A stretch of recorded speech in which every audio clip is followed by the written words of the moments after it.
Hello my darlings, hope you're doing very well. We'll talk about something that's been brought up to me a few times, and there is a video that has come about. I saw it on my Facebook, but this is about a tattoo artist that covers old racist tattoos for free. There's a few people that do this. There's a lot of tattoo artists out there that will sort of pro bono tattoo cover-ups of old hateful tattoos, whether it's like racist, anti-Semitic, just horrible hateful tattoos that someone has got and they've kind of changed their ways or whatever. This video that we're gonna look at called Free of Charge Racist Tattoo Removal Beneath the Ink. And there's a caption that says, "A man is coming to a tattoo shop today to remove an old racist tattoo free of charge. Bring Me Your Mistakes is a campaign started by White to encourage people to remove their racist or hateful tattoos free of charge."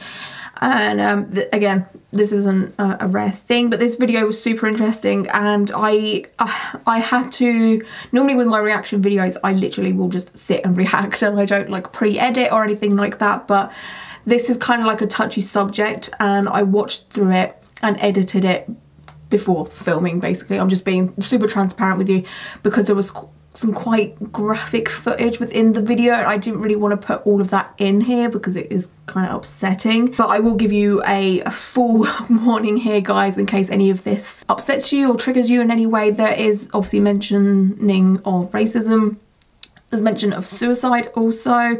There is some graphic footage of, oh, it's just awful, a guy driving through the crowds of protest, which is just horrific. So yeah, this video is quite a serious topic and all of that. So if any of that upsets you or you're not really down to watch that or anything, I totally understand. I want you guys to be safe and happy. Like, you shouldn't have to come to my videos and feel just upset or feel like you have to watch them or anything. Like, I totally understand, trust me. So this is basically about a tattoo artist. I'm sure you can get the gist here, but it's about a tattoo artist that covers hateful tattoos, and this video kind of follows a guy and it tells us about his story and why he was the way he was and now how he is as a person. And we're just going to look at it and discuss, and I want to know your guys' thoughts and opinions on this. As always, it's a discussional thing. Obviously, we're all entitled to our own different opinions and stuff. Like, that's just the way the world works. So yeah, we're gonna just get on into this. I need to plug my headphones in. Okay, so let's get started. Society's belief systems are seemingly changing or reverting back into a time that I thought we had moved past. Just all of that, like, I have very much kept up with everything that's going on in America just because I want to know what's going on and I want to make sure I'm educated on everything, because it's something that needs to be done. I think everyone needs to know what's happening because it's important. It's so sad. It's so sad. Like, obviously I'm very white. I don't know and I never will know the struggle of being a person of colour ever. Never. Nothing I'll ever have to go through. It just blows my mind that people can be so hateful because someone's skin colour is darker. Like, I've never ever understood racism, ever. I just don't get it. The whole thing is just sad and upsetting. It's so sad and upsetting. They were willing to kill for their hate. I couldn't stand back anymore and think, like, as I often do, what can I do?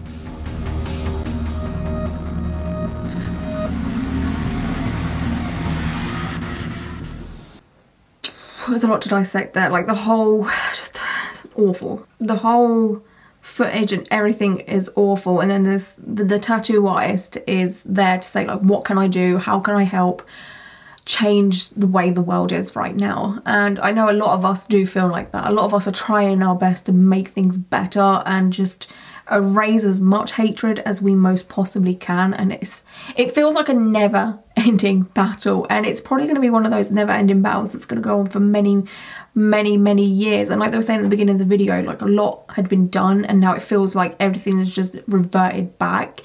Obviously racism never went away. It's maybe never going to go away, because just the way everything is, just everything works in white people's favour, and I don't care if you disagree with me on that, but it's the truth. Like, no matter where you go, you can definitely see it. Like, white people always have the benefit no matter what, and that's through everything, whether it is tattooing. I've spoke about, you know, how darker skin tones or people of colour do not have that much representation within the tattoo industry. They just don't. And it's the same for absolutely everything, whether it's beauty, hair, makeup, acting, just general jobs. But yeah, this guy is just trying to make a change, trying to do what he can with his resources, and he's a tattoo artist, so he's like, okay, I can take that and then help erase as much hatred as I possibly can, and I will take my own time, my own resources, and I will do what I can to people who want to change or who have changed and they want to erase that. My dad was an alcoholic, mom was an alcoholic. Growing up, that's all mom and dad did. Dad was very racist. The rest of my family, my uncles and stuff, was very racist and negative toward everybody. And then when I was 16 years old, Dad went over the edge, committed suicide. Okay, so this is the guy that's getting his tattoo covered up and reworked. He was basically saying that he grew up with alcoholic parents and his mum and dad were very racist, very hateful, so he grew up with that. That's all he knew. A huge handful of racist people, people that are hateful, whether it is to, you know, people of colour, indigenous people, Jewish, people that are part of the LGBTQ+ community, people that send hate their way, is sometimes because the people that are sending the hate, that's all they know. They grew up with parents that are like that. And, you know, like, you'll have innocent children being taught all of this hateful, horrible stuff from adults that should know better, and then it creates other adults or other children, teenagers, to be extremely hateful and horrible. So with this guy, it's an environmental thing. He grew up with alcoholic parents, which I don't have any experience with. I don't know what that's like, but I know from talking to people that have done, it's not a pleasant experience at all. He had a tough childhood. He had a horrible time growing up, and his dad committed suicide when he was 16. So he's gone through 16 years of his life dealing with hateful parents, alcoholic parents, and then his dad's suicide. So obviously this doesn't excuse any horrible, hateful behaviour, but, you know, when you're in an environment for like your early years, it's kind of hard to snap out of it because that's all you know. Like, that's your mum and dad. Like, if you look back, like when I look back and look at what my mum would say or do, like, my mum was like the best thing on the planet. Do you know what I mean? Like, she was the authority. Like, what she says goes. Whatever she said, I kind of, you believe. It's like believing, okay, bad comparison, but you know, when your parents say about Santa, you believe in Santa because that's what your mum and dad are saying. Do you know what I'm saying? Bad comparison. I know Santa and racism is completely different, but you know what I'm saying? Like, you believe in these things. So when you grow up like that, it's kind of hard to come out of it. Like, it's one of those things that you have to learn by yourself. Oh, it's a tough, tricky situation. What are your thoughts and opinions on that? Like, when someone grows up in a bad environment, does that excuse them from horrible behaviour, or does it not? You know, still this day, I'll sit back and think, you know, what the hell was I thinking?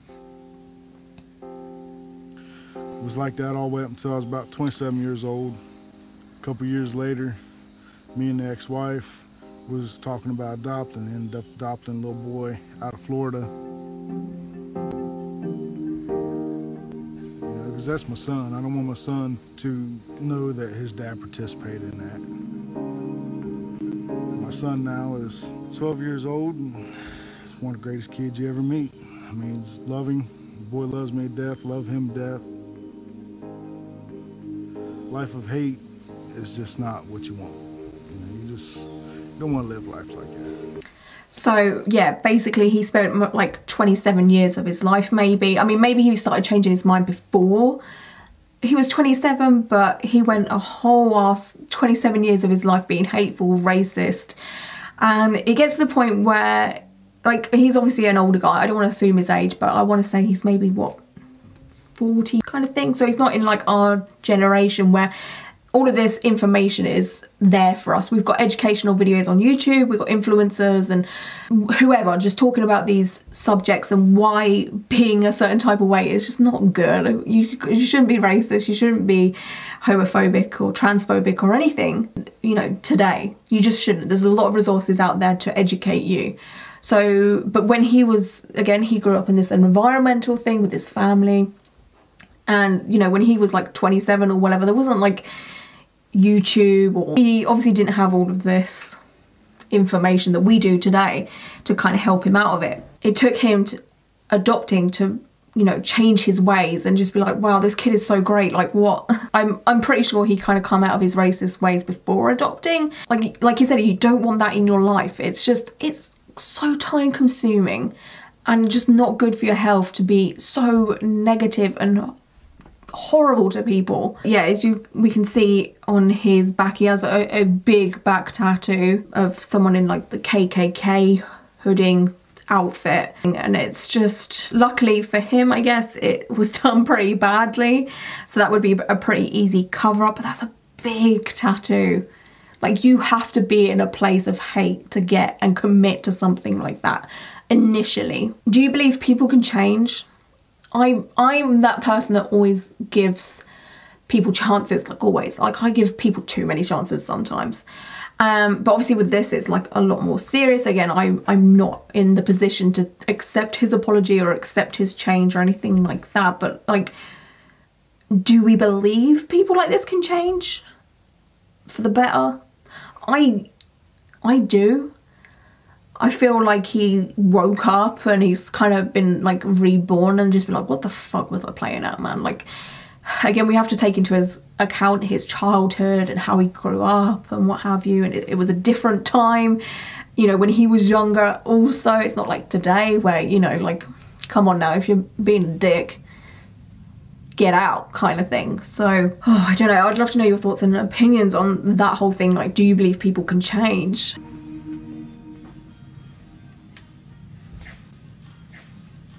Big eagle sitting on the branch, some clouds over top of that. That is going to be a cool tattoo. Like, I love what the tattoo artist has done there. He's doing like some traditional stuff, which is really, you know, it's good to cover up tattoos, so that will definitely work. And it is a nice tattoo to kind of put over something horrible. Because I was reading comments on this video, there are comments, and I'll read a few after we've kind of watched this video and stuff, but some people are just like saying, well, you should have probably got it lasered off instead of just covering, because you're kind of just covering your old self instead of completely removing it and then starting again. So I can totally understand that. I think if I was in this man's position, I'd probably want to laser it off first, which is obviously a longer process, but I wouldn't want even the thought of it being on me still. Even though it's covered up and you can't see it anymore, it's still like underneath, if that makes sense. But then again, you know, that takes money, time, you know, sometimes you just want that result instantly. You don't want that constant reminder. People get like that because they don't understand or want to understand, or they're afraid to try to understand. You know, I think I found myself now, and I'm happy with who I am and the way my life and the path of my life is taken. 100%. That again is another factor. People just don't understand. They don't want to understand.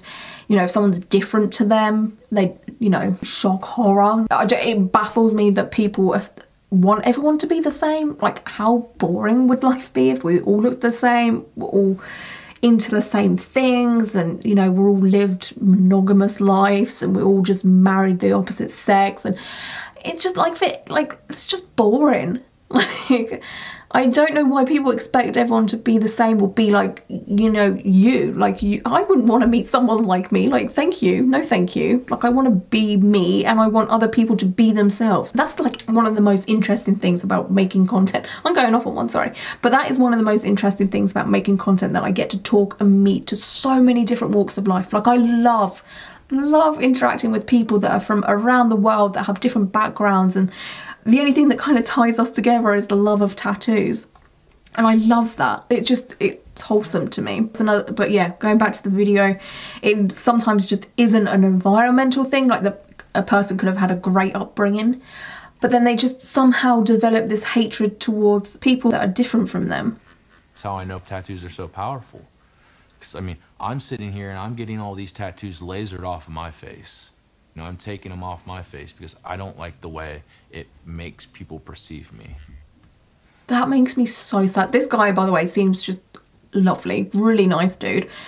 But that makes me so sad. I know there's a lot of stigma when it comes to visible tattoos. I mean, I'm self-employed, so I don't get it. I don't really picture out that much, and COVID and all of that, so I don't really get much because, you know, my neck tattoo is pretty much always on show and stuff.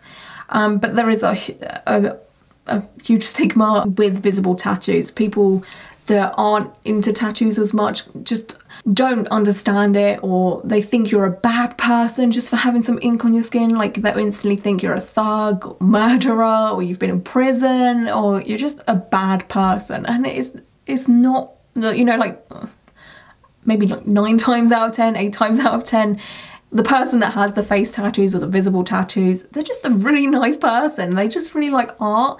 And it's sad that this guy feels like he, you know, he just wants to have a good representation of himself, and he feels the pressure to do something like that. That makes me sad.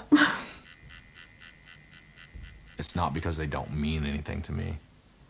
They actually mean more to me than...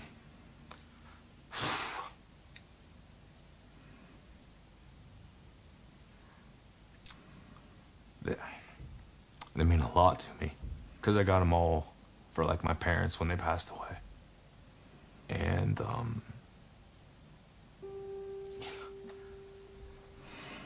I'm on the cusp of my mom's birthday. It makes me all emotional and shit.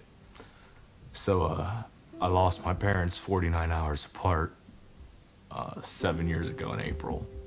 That whew, I'm that person that doesn't show emotion. I hate showing emotion, but that makes my eyes feel so sweaty. I lost my mum like nearly 7 years ago now, and it sucks. It never gets easier. Well, it does, but it doesn't at the same time. Like, it's one of those things that you kind of just learn to live with, kind of thing.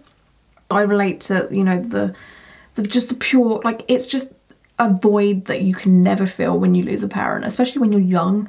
So I was like 24, which might not be too young, but it was kind of young. Like, I've had to go through like 7 years of my life now without my mum, and I've achieved a lot in those 7 years, and she hasn't been there to see me grow or, you know, just turn into an adult kind of thing. Like, it sucks. Like, there's still days where I'm just like, oh man, I just need my mum, you know? And yeah, I totally, like, if I felt the pressure to remove a tattoo that I have for my mum, I've got one tattoo for my mum, but if I felt the pressure to remove those tattoos for whatever reason, I just, that would suck. You know, they're not here, but that doesn't mean I can't make them proud. I want to make them proud. I want to make my kids proud. So that when I'm gone, they're not like, yeah, my dad was just a guy. He just did tattoos, you know? Maybe he did something. It makes me so sad. Like, I don't think tattoo artists realise, like, how much of an impact they have on people's lives. Like, as someone that's been getting tattooed for many, many years, I have had the best conversations with tattoo artists. I've had the best time getting tattooed, and these tattoo artists have literally changed my life. Whether I've got a small tattoo from them, a bad tattoo from them, whatever. Like, it's all led me to where I am today. And, you know, I have a job because, you know, I get to talk about tattoos and I get to meet people. Like, it wouldn't have been possible if I didn't get tattooed, or I didn't start this journey of, you know, really getting into the art of tattooing. And, you know, I'm just a different case, but, you know, just like the normal person that doesn't make tattoo content or whatever. So like you guys, I'm sure you have tattoos that have changed your life. I know I've spoke about it before, but people do get tattooed to cover self-harm scars, to improve their self-confidence.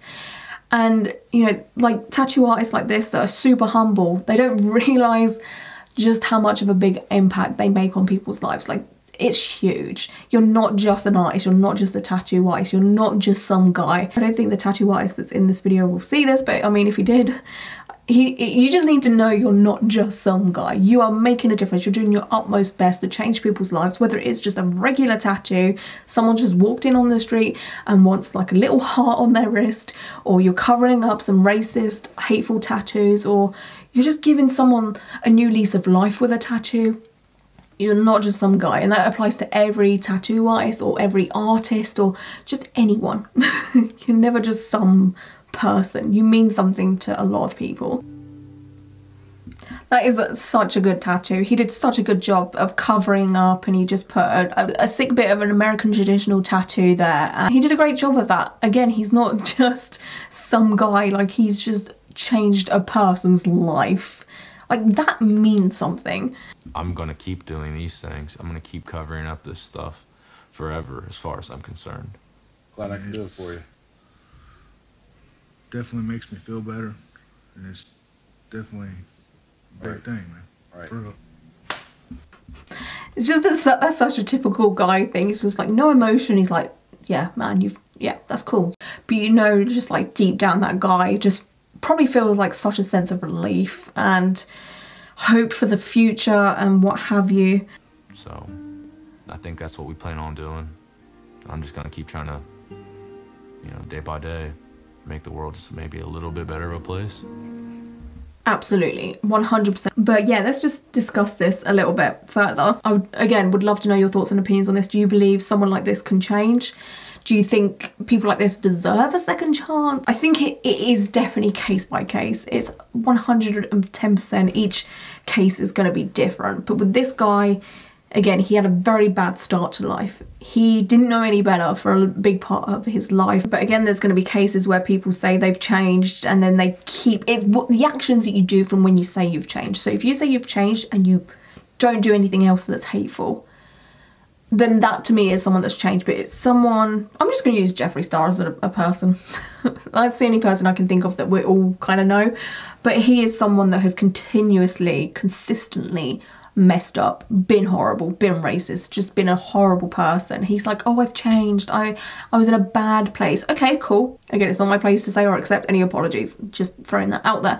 But, you know, with whatever in life, if someone messes up and they say sorry and then they consistently behave themselves and don't do horrible things, then to me that's a changed person. But then if we look at someone like Jeffree Star, who, you know, said, oh, I messed up, I was in a bad place, and then he says he's changed, and then like what, a year later he fucks up again. Oh, I'm sorry, bad place mentally, blah blah blah, I'll change. And then a year later again he'll mess up, and it's just like no, that is not a changed person. Obviously it's hard work and it takes a lot to change as a person and change your mentality that you might have grown up with, but God, I don't know. Anyway, I wanted to read, like I was saying, some of these comments. I normally do sort of flag up comments and stuff, but I want to keep people's privacy in this kind of thing. Okay, so we've got this comment here. Going forward, just know that people will always have their opinions and opinions about decisions we make, whether we like them or not, whether they're good or bad. I just want him to know that I commend him for what he did. It's easy for people to be evil and hateful, but it takes great strength and courage and character to want to be better, which is true. It does take a lot, and it's easier to be set in your ways. There's this one here. It says, I am a black woman, so proud of you. Just the thought of what you are doing make me feel good. It's never too late to change. God bless, which is sweet and wholesome. And there's this one as well. It says, I usually have skepticism about things like this, but he looks like he genuinely loves his kid. Everyone deserves a good home if someone can provide it, which is true. Like, the kid's loved and what have you. And there's another one that says, all it takes is a small act of kindness. Good job. Everything you do to make a change is very much appreciated. We have to start somewhere, which is true. We've got to start somewhere to make a change. There's this one that says, I hope this gentleman knows that his parents are proud of him and someday his children will know the difference he is making in the lives of people, which I 100% agree. This is obviously about the tattoo artist. Hate is taught and embedded into people's mind. Not always, I will say that, because like with this dude, you know, he grew up with it, but some people do just kind of switch for whatever reason. They decide to be hateful. Hate comes, in my opinion, from fear and not understanding. I agree with that. This service allows people who have changed to erase the regret in their lives. This comment is, I love what he is doing. He is demonstrating to all of us, as long as there is breath in our bodies, we can change. And we all have something we can offer towards change. Racism is real, racists are real, but they can change their mind and attitudes. This is the beginning step and I'm proud of them. This is kind of a sweet comment. It says, wow, it must have taken him a lot of courage to change his life and raise a child in love when all he knew was hate and loneliness. So yeah, most of the comments, I'm gonna say at least 90% of the comments are positive. There's a few people that are concerned about the fact that this white man adopted a black child and he had this racist tattoo and this racist past, and there's maybe something wrong with the system there. Like, there's a chance that this child could have been in danger if this guy wasn't willing to change or was already on the path to changing, which I completely, honestly, I understand that point. I would also be kind of scared of that also, because, you know, sometimes kids do just get handed off to whoever is available, and then the child that has been adopted or being fostered or what have you ends up in horrible situations, and we obviously have to take that into account as well. This whole thing could have ended badly, without a doubt. Luckily it hasn't, but that's something we need to kind of take into account here. So there's this comment here that says super uncomfortable with him adopting a black child. There's this one also that says, I don't believe none of it and I definitely wouldn't trust him. There needs to be regulations in place for the system to find out about the people trying to adopt and who they are trying to adopt. And just like he paid money to buy that KKK tattoo, he should have paid to get it covered up. So that's actually quite a good discussion piece right there. Like, do you think that there should be a thing that people, you know, I mean, I know there are people that do pay to get their hateful tattoos covered up and lasered off and stuff. Sometimes people just don't have the money for that kind of thing. You know, tattoos are expensive, cover-ups are hard work, there's a lot more that goes into it, so you do need like a specialist tattoo artist that's maybe got experience with that, and they're kind of rare to come by. Yeah, it's a case of, do you believe people deserve a second chance, and if they do, then should we give them help to have the second chance, or do you think we should just let them get on with it, you know? Leave your thoughts and opinions down below, and yeah, I hope you're all safe and well, and until my next video, bye.